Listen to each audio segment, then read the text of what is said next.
الموسيقى والشعر يعني كل دي هوايات الحقيقة، هوايات هامة جدا ومهمة قوي ان حياتنا تبقى فيها تشجيع للهوايات دي، سواء كان الموسيقى او الشعر او القراءة. حاجات كتيرة افتقدناها كتير في حياتنا مع التكنولوجيا ومع تطورها، التابلت والموبايل والايباد وغيرها من الحاجات دي خدتنا من فنون جميلة المفروض ان احنا كنا دايما بنعرفها وبنتابعها وبنشوفها. النهارده الحقيقه احنا بنستكمل المنظومه دي لان احنا معانا النهارده شاعره من بلدنا، شاعره من الجنوب، وهي اميره محمود. اهلا بيكي يا اميره. اهلا يا هبه، اهلا وسهلا. اميره، اولا كل سنه وانت طيبه. وانت طيبه وكل مصر بخير يا رب، وكل العالم العربي والاسلامي كده في امن وامان ان شاء الله. اميره، بقالك قد ايه في رحلتك مع الشعر؟ لا من زمن بعيد خالص يا هبه، يعني بعيد ايه يعني؟ لا من ثانيه اعدادي، عمري ثاني عمري ثاني يعني. طبعا ابتديت اكتب في الاعدادي، وزي اي شاعر يعني اللي بيكتشف مدرس اللغه العربيه، اي شاعر بيبتدي على طول في الفصحى، بعدين بقى بعد ما بيخلص كده اهو بيشوف ميوله اذا كان فصحى او اذا كان في عامي او اذا كان ادب شفاهي، اي حاجه يعني. انت ابتديتي بايه؟ بالفصحى. بالفصحى؟ ايوه. مع ان دي يعني كتابه الشعر بالفصحى صعبه شويه. هو على حسب يعني ميول الشاعر، لو هو متمكن من اللغه بتبقى سهله جدا. انت كنتي بتحبي اللغه العربيه؟ اكيد احب حصه النصوص دي هبه يعني. بصي هي كل اسبوع بيكون في حصه، انا كنت بستناها يعني، لاني هي بحس ان هي الموهبه بتاعتي بتبان في اليوم ده. بتقعدي تحفظي بقى، طبعا النصوص بتتحفظ معاكي بسهوله. بسهوله، وكان في كمان الالقاء. الالقاء بيدعم الشاعر ان هو لما كنتي في اعدادي كنتي بتكتبي ولا كنتي بس لسه يا دوبك بتلقي بقى وبتحفظي؟ لا، هو الكتابه اللي هي ايه بقى، ان انا اكتب خواطر ويتهيألي ان هي شعر، اجتهادات يعني. ايوه بالظبط كده.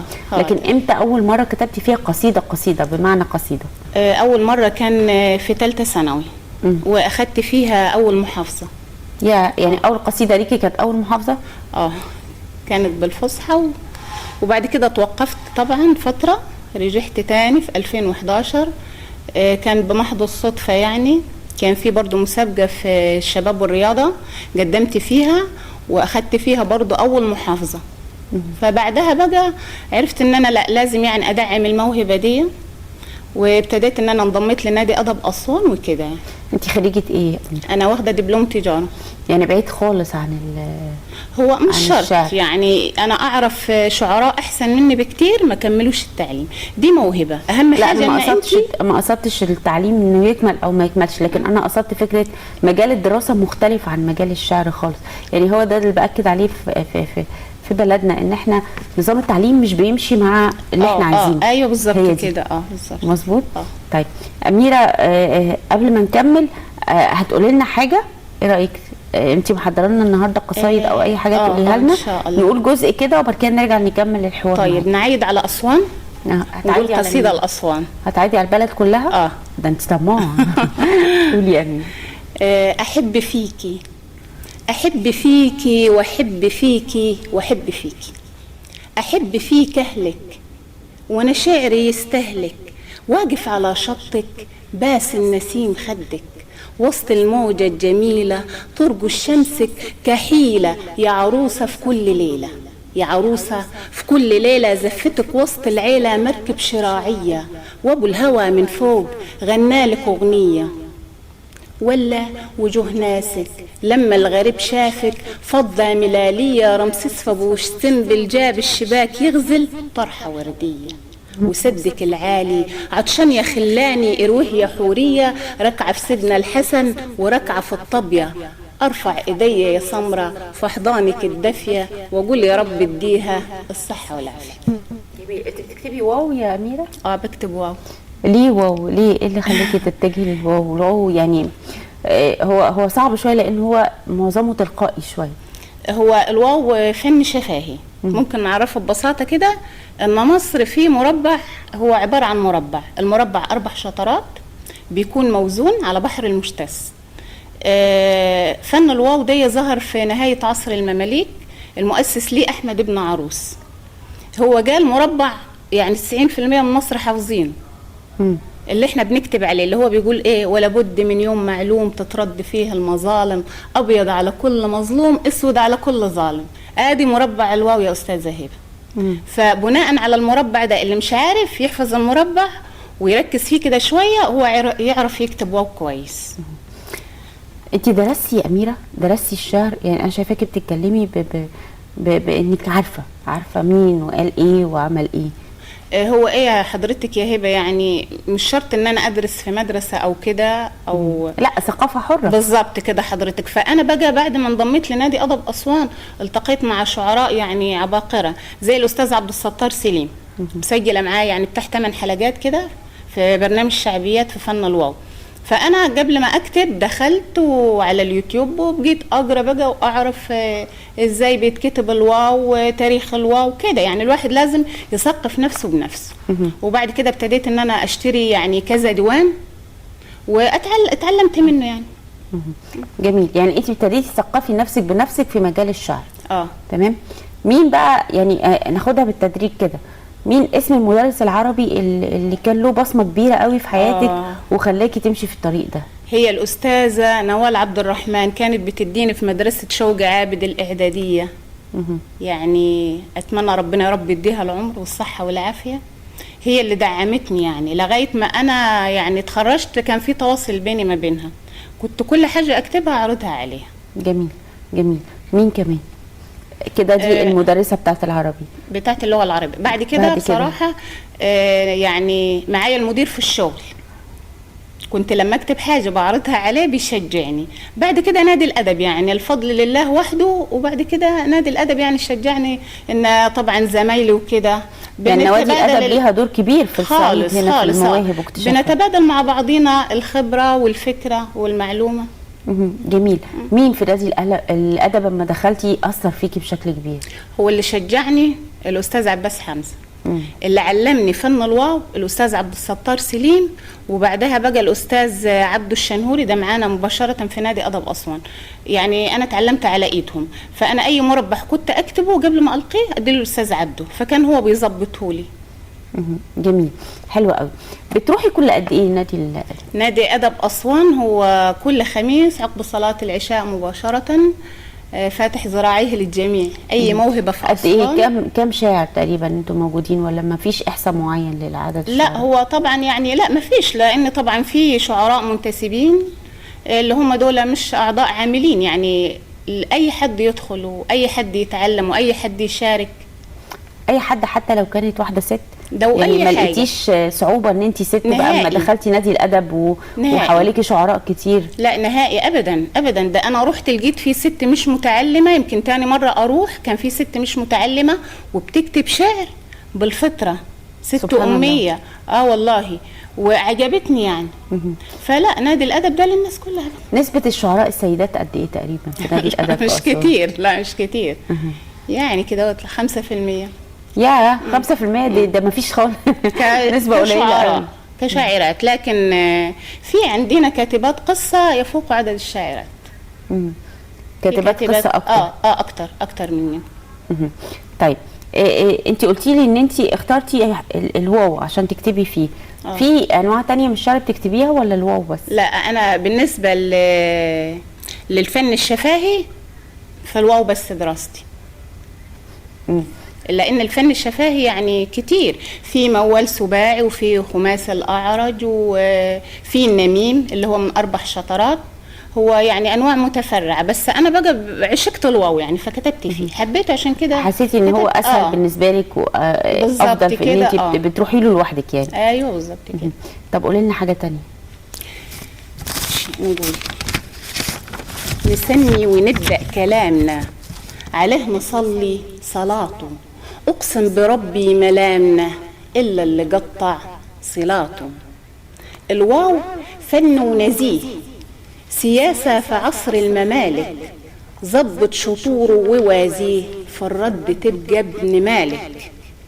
عزولي جنى طرحه وباعه وانا طرحي شوكا بلا تيني، سجيت مهجة فؤاد وتباعه طلعوا ديابة نبانهم بلا تيني. فالمهر قاعد تعلي والبت تصرخ تنادي، حبيبي جرب تعلي يا ولدي احذر عنادي. مجنون في حبك وغاوي أشق الهدوم وامشي حافي، لو كنت على الغدر ناوي كنت اشتريت اللحافي. أنا واوي ينزل عندي لما أسبح لربي، ميزان ينزل لعندي أعلم فواوي وربي. نادوا عليه يا أمين، كان اسمه قبل الرسالة، أحلف بربي يمين، ساب مكة ودمه سال، صلى الله عليه وسلم. عليه الصلاة والسلام. انت اشتركتي في مسابقات يا أميرة قبل كده؟ اشتركت، واخدة أول جمهورية في العامية، برنامج رسائل تبع وزارة الشباب والرياضة. الشباب والرياضة الفترة الأخيرة كان ليها بصمات واضحة في إبداعات الشباب بشكل كبير ورعايتها. بالظبط. انت عرفتي ازاي وما زالت الموضوع يعني ده؟ يعني اشتركنا في نوادي الشباب، مراكز الشباب وكده، بيدينا فرصة يعني. ايه تاني من المسابقات اللي اشتركتي فيها؟ اشتركت في مسابقة اللي هي بتيجي يعني برضو معظم المسابقات تبع مثلا الشباب والرياضة، تبع وزارة الثقافة كده يعني. بتعرفي ازاي عن المسابقات دي؟ هي الميديا ما خلتش هبه بصراحه، دلوقتي انت بتدخلي على الفيس بتشوفي كل حاجه يعني. مظبوط فعلا، بقت سهله سلسه. انت متجوزه يا اميره؟ انا متجوزه. عندك اولاد؟ معايا اولاد. ازاي بقى بتوازني؟ ازاي بتشتغلي؟ وبشتغل طب موظفة. ازاي بقى بتوازني الكلام ده كله؟ بالنسبه يا هبه للشعر ده سبحان الله هي هوايه. انا يعني مثلا ممكن اكون في العربيه وتجيني خاطره ان انا اكتب قصيده انا وفي العربي، قبل ما انزل اكون خلصتها. ممكن في البيت، ممكن انا وبطبخ، سبحان الله. فالفتح ده يجيكي في اي وقت. جوزك بيساعدك بقى على لا ده؟ بيساعدني يعني ولا بيعترض بقى يقول لا لا أبداً شعر ايه أبداً. ونادي ادب ايه والكلام ده لا هو لو بيعترض ما كنتش انا قعدت معاكي دلوقتي. بيساعدك هو بيشجعني. يعني بيشجعني، مش بيعترض طبعا. بروح نادي الادب، نادي الادب ليه خطه ممكن نسافر بره المحافظه يعني، مش بيعترض، بيشجعني. بيشجعك على ده وشايف ان انت موهبه حقيقيه يعني. الحمد لله يعني على كدي برضه الحمد لله. طموحاتك ايه في الشعر في الفتره الجايه؟ والله يعني بتمنى، مش يعني بصفة ليا شخصية، لا أنا بتمنى الاهتمام بنادي الأدب بتاع أسوان يكون أكبر وأكتر، لأن في مواهب فذة يا هبة.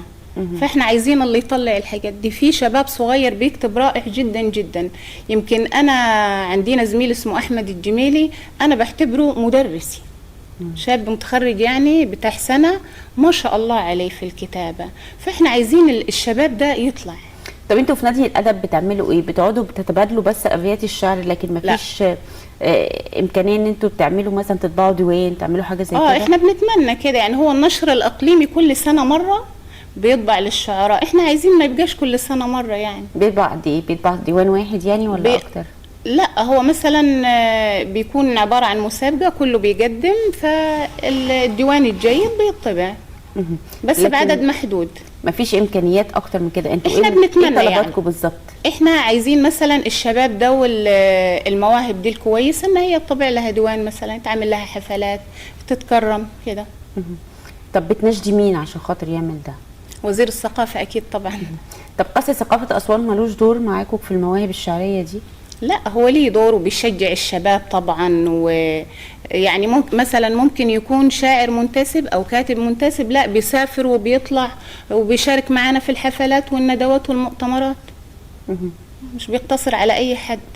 الندوات والحفلات والمؤتمرات دي كلها بتبقى عن طريق نادي الادب ولا عن طريق قصر الثقافه ولا عن طريق ما هو نادي الادب والرياضة ولا موجود في قصر الثقافه. نادي الادب موجود في قصر الثقافه، فاللي بتدعمه وزاره الثقافه ليه خطه. ليه خطه بتمشوا عليها؟ الخطه بالزبط. دي بيبقى فيها ايه؟ والله دي بيعملها رئيس النادي. يعني مثلا ايه، ممكن نزور مكان مثلا البحر الاحمر. من فتره كنا مثلا نجح حمادي، بنتعرف على الكتاب والروائيين والشعراء. قولي لنا حاجه بقى. ماشي، نقول قصيده فصحى. ماشي. رساء قلب. يا ساتر الدنيا عيا مش كده يعني. ولسوف اموت كما ترغب، ولسوف أموت كما ترغب عدة أيام وشهور، ألتزم الصمت ولا أهرب، أغضض من روعي بجنون، ويجف الحب في وجداني، احذرني قد كنت الجاني. سأداعب أوراق الأيكة وأخاطب حبات العنب، والعذر بإني مجنون. يا ويحي يا ويحي من ذاك الذنب، من ذاك العشق الأبدي، شطآن الدنيا قد جفت ودموعي تزم ولا تبلى، ما بين القلب ومثواه قبر يتوهج بالحرمان، ولسوف أموت كما ترغب ولسوف أموت من الكتمان. كلا كلا ولأغدو راحلة، فهميس ما زالت عاشقة، هميس ما زالت عاشقة، وطقوس النيل تداعبها، هاميس ما زالت عالقة بحبال العشق الممنون.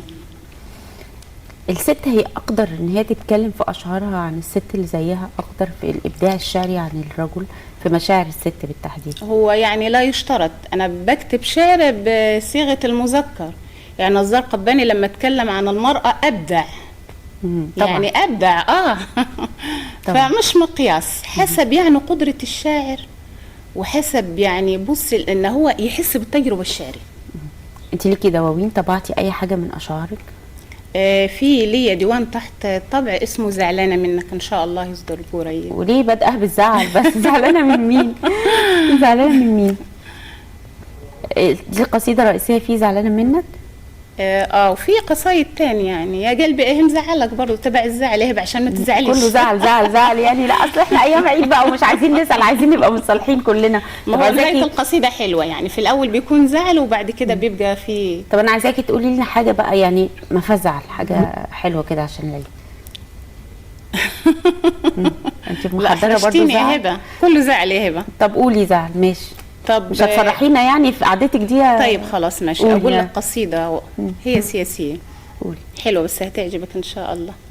انت كل قلتيه حلو. الله يخليكي.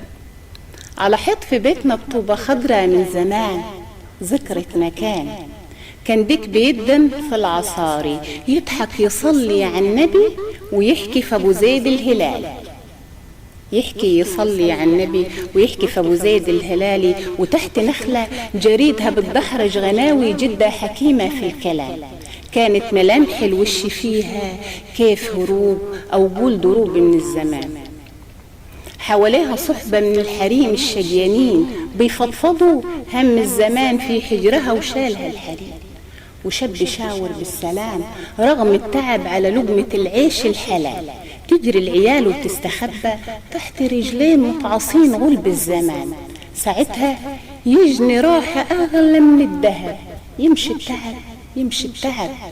كانت في بيتنا أم طيبة عاجن عيشها خميرة بايتة دقيق في مية مسكرة، نجري ونخطف من مجورها عجينة نون اللت فيها بغندرة، نعمل عروسة أو حصان والباقي يبقى على الحيطان أو على البيبان، والباقي يبقى على الحيطان أو على البيبان. كانت في بيتنا دكتين مفروشين بكلم رصاص في منظرة، ساحة العشاء الجد بيحل المشاكل للجيران، يطرح أمان يجمع سلام، والحكمة كانت في المحن وطبلة بتلف البلد. بكرة الخميس دخلت ولد على بنت سمرة عيونها سود شبه الغزال، وهو قلبه ماله وراح خطب بنت الحسد، نجري ننام علشان يا بكرة تدور قوام، وديني عاد نحسانة من 30 سنة وكمان سنة وكمان سنة، وعروسة بتخيط في طوبها بخيط وإبرة، وناس بتحلم زفة بكرة، وصحيت على صراخ وأنين قالوا الزمان أصبح مشقلب، قلت لا والله ده احنا مشقلبي. جميل جميل يا أميرة. انت عندك حد في العيلة بيكتب شعر؟ والله هي كانت ست يعني عليها رحمة الله بتحب المقتطفات كده يعني. الشعر في كل بيت، يعني مثلا لما الام تنوم ابنها هو نام نام وذبح لك جوز الحمام، كل ده تراث، كل ده تراث شعر. فن العدوده شعر، الامثال الشعبيه شعر. ولادك عندهم قد ايه؟ انا معايا آية معاها ولد ومعاها بنت. ما شاء الله انت جده. لا بجد بس ما تقوليش لحد. بجد ما شاء الله عليكي. لا ما مش باين عليكي فعلا. ما تقوليش لحد بس. لا مش هقول، هو حد يقول لحد خلاص يا جماعه. ومعايا اسماء في تانية معهد ايجوس، ومروه بتمتحن في الثانويه العامه. عامله ايه؟ والله دي لها يا هبه. عامله جلد على العظم يا عيني. طبعا كل عارف ربنا معاها، بيحصل، ربنا يكرمهم اجمعين يا رب ان شاء الله. هي خلصت ولا لسه؟ لا فاضل ماده ان شاء الله بكره، اخر ماده اللي هي ماده التاريخ. ربنا معاهم يا رب يوفقهم وان الله شاء الله، يعني يخليكي. يكلل تعبهم وهبة السنه دي بالخير. ومحمد. ما شاء الله، ده انت عندك واي حد اعزه بعتبره ان هو ابني، يعني انا لو عديت عيالي فهناخد يوم بقى بحاله. لا ربنا دايما يكتر احبابك الله ويكتر يخليك اولادك. يا هبة، وانا الله كنت يخليك. سعيده ومبسوطه ان انت كنتي انا معايا الاسعد النهارده، والله. وبجد يعني الايام الجميله اللي احنا بنعيشها دي، ختام شهر رمضان الكريم واستقبالنا للعيد بعد ايام قليله، دي الله كلها يخليك، ايام كل سنة مباركه وأنت طيبة وجميله. يا هبة. ربنا يجعل كل ايامنا اعياد. ومره آمين يا تانية سعيده انك كنتي معايا في انا فقرة الاسعد النهاردة. يا هبه والله، كل سنه وحضرتك طيبه، وكل سنه يا رب والعالم كله اجمع بخير وامن وامان يا رب وسلام ان شاء الله. كل سنه وانتم طيبين. بنشكر ضيفتنا الشاعره اميره محمود من اسوان، شاعره بنت الجنوب، كلماتها جميله ومؤثره ونفاذه وفعاله. خلونا نروح معاكم لفقرتنا الثانيه. فقرتنا الثانيه زي ما قلنا في بدايه الحلقه هنتكلم فيها عن الخوف والانطواء عند الاولاد. لغايه ما نجهز مع ضيفتنا خلونا نروح نشوف فيديو عن تعديل سلوك الاطفال. نشوف الفيديو ونبقى معاكم حالا بفقرتنا الثانيه.